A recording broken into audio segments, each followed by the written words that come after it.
1925, young Mao Zedong stood in a rural village classroom in Hunan province, facing a group of skeptical peasant farmers who had never learned to read.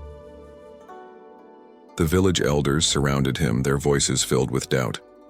"Teacher Mao," said the village chief, "these farmers are too old, too set in their ways.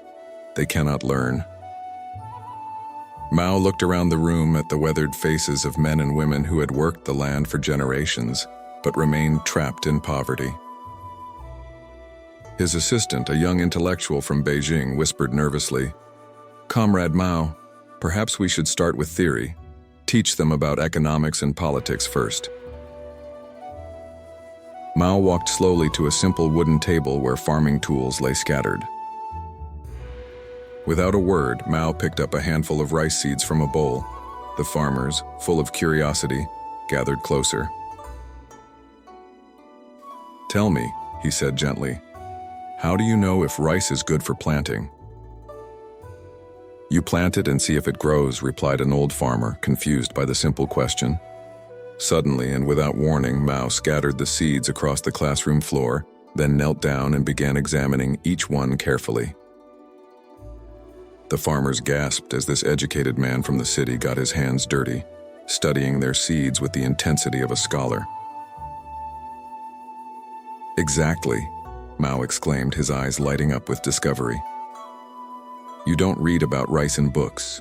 You plant it, tend it, harvest it." The room fell silent as the farmers began to understand. "But teacher," the village chief asked, "what does this have to do with learning to read?" Mao stood up, seeds still in his palm, his face showing the wisdom that would transform a nation. "Tell me," he said, "how do you learn to farm? By reading about it or by doing it?" "By doing it, of course," they replied, beginning to see his point. Mao nodded with that patient smile that would inspire millions.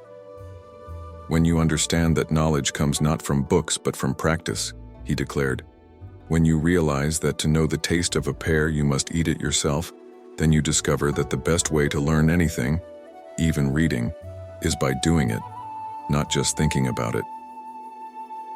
That day, Mao began teaching literacy through practical farming problems and village management.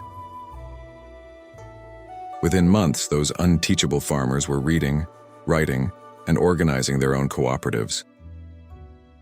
True learning comes not from theory alone, but from rolling up your sleeves and engaging with reality.